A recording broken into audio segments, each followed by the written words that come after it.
है, हम 5 मिनट उनको देंगे, उनका अभिनंदन करने के लिए। उसके बाद माननीय चीफ इलेक्शन कमिश्नर साहब का वक्तव्य होगा और प्रेजेंटेशन रहेगी, और उसके बाद क्वेश्चन एंड आंसर सेशन होगा। आप सबसे निवेदन है कि अपने mobile phones kindly silent mode पे कर दीजिए, और क्वेश्चन जब आप पूछेंगे तो काइंडली अपने आप को इंट्रोड्यूस कीजिए, अपनी ऑर्गेनाइजेशन का नाम बताइएगा, उसके बाद आप क्वेश्चन पूछिए।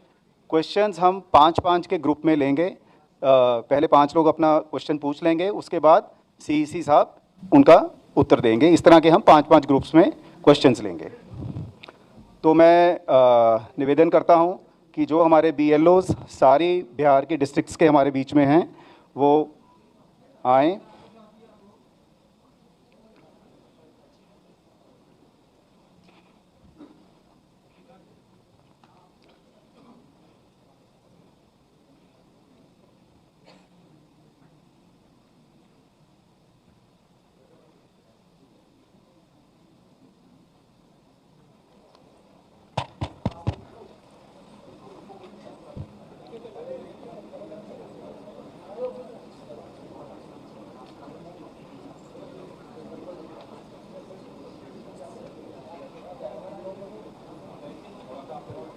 कितने हो गए भाई?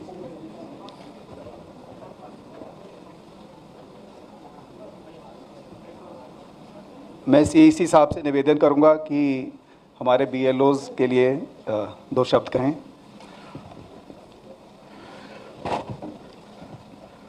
सबसे पहले बिहार की इस पावन धरती पर चुनाव आयोग की तरफ से आप सभी का स्वागत है।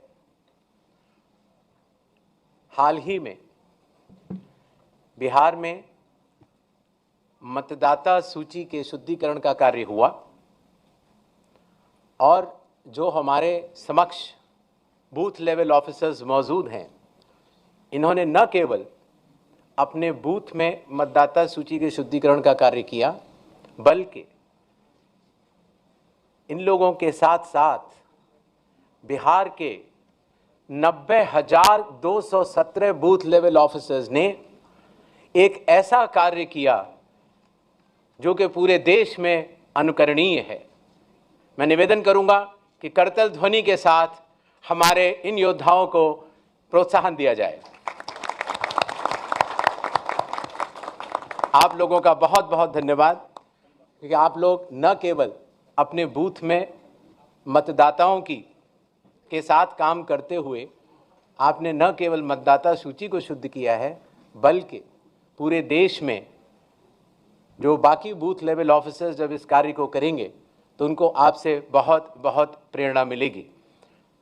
जैसे कि विश्व को बिहार की वैशाली ने ही गणतंत्र का रास्ता दिखाया था, वैसे ही आप सभी लोग मिलकर अब देश को मतदाता सूची को शुद्ध करने के कार्य के लिए प्रेरणा का स्रोत बढ़ेंगे। बहुत बहुत धन्यवाद। बीएलओ से निवेदन है कि थोड़ा आगे आ जाएं फटाफट, और ताकि एक ग्रुप फोटोग्राफ हो जाए, फिर आप लोग जा सकें। मैं रिक्वेस्ट करूंगा कमीशन से कि काइंडली खड़े हो जाए।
मैं माननीय chief election commissioner sir Shri Gyanesh Kumar ji से निवेदन करता हूं कि वो अपना वक्तव्य दें।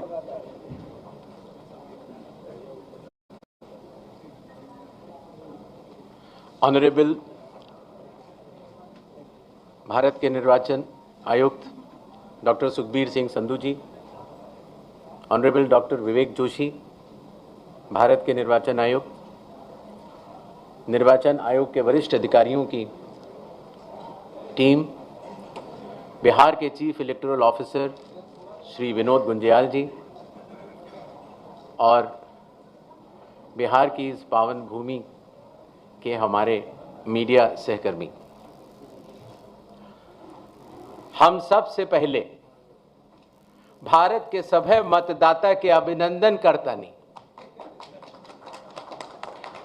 आ विशेष गहन पुनरीक्षण अभियान SIR के सफलतापूर्वक संपन्न करावे खातिर रउआ सभे के कोटि कोटि आभार आ धन्यवाद जतावत बनी। भारत निर्वाचन आयोग की तरफ से बिहार के सब मतदाता सभक अभिवादन करैत छी। आपके माध्यम से मैं बिहार के सभी मतदाताओं से यह आह्वान करता हूं कि आइए, जिस तरह से हम अपने त्योहारों को उल्लास और श्रद्धा से मनाते हैं और विशेष रूप से बिहार की छठ पूजा जैसे महान लोक पर्व को पूरे उत्साह व आस्था से मनाते हैं, उसी तरह से लोकतंत्र के चुनाव के इस महापर्व को भी उत्सव की तरह मनाएं। अपनी भागीदारी सुनिश्चित करें, जिम्मेदारी निभाएं और मतदान अवश्य करें। अपना भागीदारी पक्का करी, जिम्मेदारी निभाएं, आप वोट जरूर करें। धन्यवाद। अब हम आपके समक्ष एक छोटी सी प्रेजेंटेशन देंगे जिसमें कि बिहार के आने वाले इस चुनाव में जो चुनाव आयोग ने नई पहलें की हैं, जो कि अब देश भर में भी लागू होंगी, उनके बारे में हम आपको बतला सकें। नेक्स्ट। बिहार में 243 जनरल कॉन्स्टिट्यूएंसीज हैं, ST 2, ST 38। नेक्स्ट। बिहार के विधानसभा की कालावधि 22 नवंबर तक समाप्त हो रही है और उसके पहले ही चुनाव संपन्न होंगे। पूरी चुनाव आयोग की टीम पिछले 2 दिनों से बिहार में है। हालांकि इसके पहले भी हमारे वरिष्ठ अधिकारी पूरे बिहार का दौरा कर चुके हैं। आने के बाद सबसे पहले चुनाव आयोग ने बिहार की सभी मान्यता प्राप्त राजनीतिक दलों के साथ बैठक की।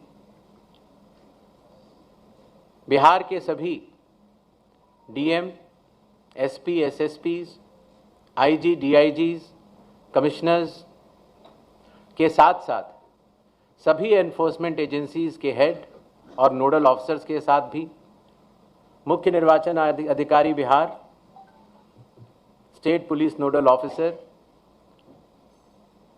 और CAPF के नोडल अधिकारियों के साथ बैठक की और उसके बाद बिहार के मुख्य सचिव,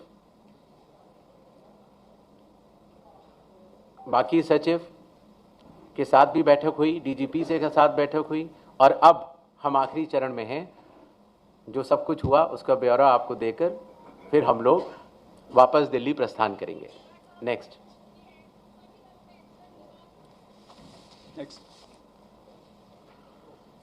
बिहार से शुरू होने वाली कुछ पहलों में सबसे पहले परिशीलन, ट्रेनिंग। बूथ लेवल एजेंट्स की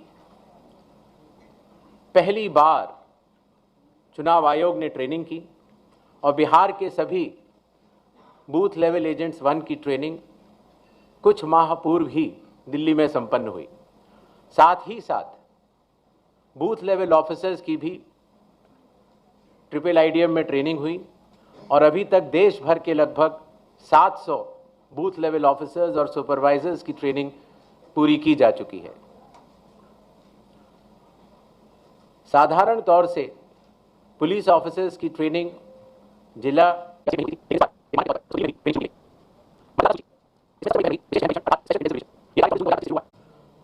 और कालावधि पूर्ण परीक्षण अर्थात स्पेशल इंटेंसिव रिवीजन, ये कार्य 24 जून 2025 से शुरू हुआ और कालावधि पूर्ण होने से पहले ही समयबद्ध तरीके से सभी मतदाताओं के सहयोग के साथ समाप्त हुआ। जो बूथ लेवल ऑफिसर्स, निर्वाचक पंजीयक अधिकारी जो इतनी मेहनत के साथ ये कार्य करते हैं, उनके मानसिक मोटिवेशन के लिए उनका रिन्यूमरेशन भी बढ़ाया गया। काफ़ी वर्षों के बाद ये पहली बार हुआ और ख़ास तौर से ईआरओज़ और एईआरओज़ को पहली बार ऑनरेडियम देने की व्यवस्था की गई। पहले ये बात सुनने में आती थी कि वोटर कार्ड मिलने में बहुत देरी होती है, इसलिए चुनाव आयोग ने वोटर कार्ड के वितरण की हर चरण की एनालिसिस करते हुए अब उसको 15 दिन के अंदर हमारे मतदाता को मिल जाए, ऐसी व्यवस्था की। बूथ लेवल ऑफिसर्स को जब वो मतदाता के पास जाएं तो मतदाता उनको सुगमता से पहचान पाएं, इसलिए बूथ लेवल ऑफिसर्स के लिए भी फोटो आईडी कार्ड्स शुरू किए गए। कंडक्ट ऑफ इलेक्शंस, विकास की गति के साथ चलते हुए हर जगह ये समस्या मतदाता लोग बताते थे कि कई बार जब लाइन में खड़े होते हैं तो मोबाइल की आवश्यकता पड़ती है। आजकल मोबाइल कोई नहीं छोड़ना चाहता, तो इसलिए बूथ के कमरे के ठीक बाहर मोबाइल जमा कर अपना वोट देने के बाद ठीक बाहर आएं और अपना मोबाइल ले जाएं। ऐसी व्यवस्था की ट्रायल की जा चुकी है पिछले बाई इलेक्शंस में और बिहार में ये पूरे राज्य में लागू होगा, सभी 90,000 पोलिंग बूथ पर। फिर एक बात ये भी समझ में आई कि जो मतदाताओं को वोटर इंफॉर्मेशन स्लिप दी जाती है, जिससे कि उनको पता लग जाए कि ये बूथ कहाँ पर है और अगर चाहें तो पहले भी जाके देख सकते हैं, उसमें बूथ की संख्या और पता बड़े फॉन्ट में, अगर आप देखेंगे इसमें तो लाल रंग से उसमें चौकोर किया हुआ है, तो बड़े फॉन्ट पर आप दूर से ही देख सकते हैं, जिससे कि आप अपने मतदान केंद्र में बड़ी सुगमता के साथ जा सकते हैं। इलेक्शन कमीशन ने टेक्नोलॉजी का सहारा कई वर्षों से लिया हुआ है। धीरे धीरे करते करते लगभग 40 एप्लीकेशंस बन चुकी थी, जिसको कि हर मतदाता को या स्टेक होल्डर को बार बार अलग अलग लोड करना पड़ता था। इसलिए सबको मिलाकर एक कंप्यूटर प्लेटफॉर्म तैयार किया गया, जिसका नाम है one stop digital platform ECI net. इसका प्रोग्रेसिव इम्प्लीमेंटेशन अभी जारी है और बिहार में इसको लागू भी किया जाएगा और इसके बाद भी अगर कोई काम बचेगा तो उसको पूर्ण करेंगे। कई बार ये बात भी आती थी कि चूंकि पोलिंग स्टेशंस पर मतदाताओं की संख्या 1500 या उससे अधिक हो जाती थी, तो बहुत लंबी लंबी क्यूज लग जाती थी और ख़ास तौर से आखिरी घंटों में क्यू को मैनेज करना मुश्किल भी हो जाता था। इसलिए चुनाव आयोग ने संयुक्त निर्णय लिया कि अब बिहार से शुरू होकर पूरे देश तक किसी भी मतदान केंद्र में 1200 से ज़्यादा वोटर नहीं होंगे, जिससे कि वोट डालने में हमारे मतदाताओं को सुविधा मिले। कानून के अंतर्गत कैंडिडेट्स पोलिंग बूथ के कुछ दूरी के बाहर अपने बूथ्स लगाते हैं। कई बार वो लोग भी मतदाताओं को सहूलियत देने के लिए उनका मार्गदर्शन करते हैं कि आपका बूथ ये वाला है या उस कमरे में है। तो पहले ये काफ़ी दूर लगाने की अनुमति होती थी, अब 100 मीटर की दूरी पर पोलिंग स्टेशन से हर प्रत्याशी अपने बूथ लगाने के लिए स्वतंत्र है।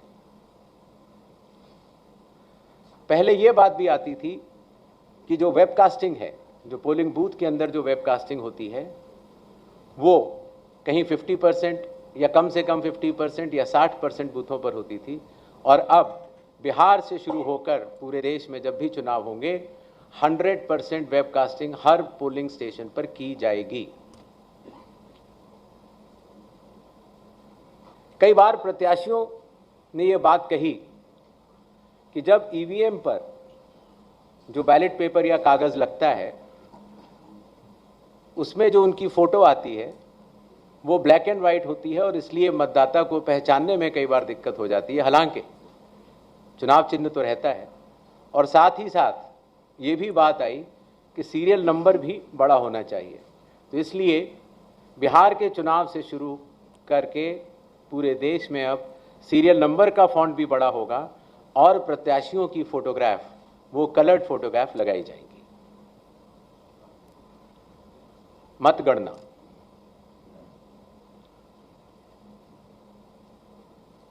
पहले जब वोट्स की काउंटिंग होती थी तो अगर फॉर्म 17C, जिसके बारे में आपको बाद में आगे बताऊंगा, अगर उसमें जो प्रिसाइडिंग ऑफिसर पोलिंग एजेंट्स को देते हैं और ईवीएम की काउंटिंग यूनिट में अगर कोई भी मिसमैच होगा तो ऐसी सभी वीवीपैट की गिनती पूर्णतः की जाएगी। इसी तरीके से पोस्टल बैलेट्स की गिनती भी ईवीएम के आखिरी 2 राउंड से पहले पूर्ण करना अनिवार्य होगा और ईवीएम के आखिरी 2 राउंड उसके बाद ही शुरू होंगे। नेक्स्ट, और सबसे बड़ी बात, जब चुनाव खत्म हो जाता है तो उसके बाद हमारे सारे मीडिया कर्मी और काफ़ी लोग ये जानना चाहते हैं कि कितने वोटर्स थे, कितने लोगों ने वोट किया, कितनी महिलाओं ने वोट किया। ये सारा डिटेल इंडेक्स कार्ड में अवेलेबल होता था और पहले हम इसको अलग से लेकर फिर चुनाव के समाप्त होने के बाद काफ़ी दिन लग जाते थे इसको इकट्ठा करने में, उसके बाद हम इसको वेबसाइट में डालते थे। और अब चूँकि धीरे धीरे ECI नेट का प्रोग्रेसिव इम्प्लीमेंटेशन हो रहा है, इसलिए ये डिजिटल इंडेक्स कार्ड्स चुनाव खत्म होने के कुछ दिनों के भीतर ही आप सभी को देखने को मिलेंगे। ये था छोटा सा एक ब्यौरा जो बिहार अब पूरे देश को राह दिखाने जा रहा है। 17 नए इनिशिएटिव्स जो कि बिहार में सफलतापूर्वक कुछ लागू हो चुके हैं और कुछ कंडक्ट ऑफ इलेक्शंस में लागू होंगे और कुछ काउंटिंग में लागू होंगे। इसके पहले कि हम लोग सवाल जवाब का दौर शुरू करें, कुछ चीज़ें मैं आपको बतलाना चाहता हूं। भारत में चुनाव, संविधान, लोक प्रतिनिधित्व कानून और रूल्स के अंतर्गत होते हैं। दुनिया की सबसे बड़ी चुनावी व्यवस्था है भारत के चुनाव और भारत का चुनाव आयोग, और ये व्यवस्था कई चरणों में बटी हुई है। जैसे आपने देखा, मतदान केंद्र स्तर पर बूथ लेवल ऑफिसर, उनके ऊपर इलेक्टोरल रजिस्ट्रेशन ऑफिसर अर्थात ERO अर्थात निर्वाचक पंजीकरण अधिकारी, जो कि SDM स्तर के होते हैं। जो मतदाता सूची होती है उसको बनाने की जिम्मेदारी EROs की होती है। बिहार के 243 हर विधानसभा में एक ERO होता है और उन्होंने मिलकर BLOs के साथ मिलकर 243 EROs, 90,217 BLOs ने मिलकर काफ़ी वर्षों के बाद, लगभग 22 वर्षों के बाद, मतदाता सूची के शुद्धिकरण का कार्य किया। अगर ERO के निर्णय में किसी का मत, किसी का नाम अगर वोटर लिस्ट में ना आ पाए या किसी गलत आदमी का नाम आ जाए तो इसके ऊपर डीएम के पास अपील होती है, और अगर डीएम के डिसीजन में अगर कोई भी त्रुटि किसी भी मतदाता को लगती है तो उसकी अपील चीफ इलेक्टोरल ऑफिसर के पास होती है। तो इस तरह से विकेंद्रीकृत वैधानिक अधिकारियों के तहत मतदाता सूची बनाई जाती है। इसी तरीके से जब चुनाव होते हैं तो चुनाव आयोग हर विधानसभा के लिए एक रिटर्निंग ऑफिसर को नियुक्त करता है, जिसका कार्य होता है अपने विधानसभा में चुनाव कराना, और जो भी उसका रिजल्ट आता है वो रिटर्निंग ऑफिसर प्रख्यापित भी करते हैं और चुनाव आयोग के निर्देशों का और कानून का अक्षरश पालन करते हैं। ये बात मैंने आपको इसलिए बताई कि भारत के चुनाव दो भागों में बटे हुए हैं, एक मतदाता सूची को बनाना और दूसरा चुनाव कराना, और दोनों में विकेंद्रीकृत वैधानिक अधिकार दिए गए ईआरओज और रिटर्निंग ऑफिसर होते हैं, और वो चुनाव आयोग द्वारा दिए गए निर्देशों का पालन करते हैं, और अगर उनके पालन में कहीं भी त्रुटि हो तो चुनाव आयोग उनको सुपरवाइज, डायरेक्ट और कंट्रोल भी करता है। इन छोटे शब्दों के साथ मेरे ख्याल से मैंने आपको चुनाव के बारे में कुछ ज़रूर बताया, और I think we can open the. धन्यवाद सर। अभी हम अपना क्वेश्चन एंड आंसर सेशन शुरू करेंगे। एक आपसे रिक्वेस्ट ये है कि आज के क्वेश्चंस आप केवल बिहार असेंबली इलेक्शंस तक ही सीमित रखिएगा, ताकि जो जानकारी आपको चाहिए वो उसका समय रहे साहब आपके पास उस की जानकारी देने के लिए। आप kindly raise your hands. Madam आएंगी आपके साथ माइक पे, आपका क्वेश्चन लेंगी। हम पहले 5 क्वेश्चन लेंगे, फिर उसके बाद फिर 5 क्वेश्चन, इस तरह चलेंगे। मैडम दीजिए इधर।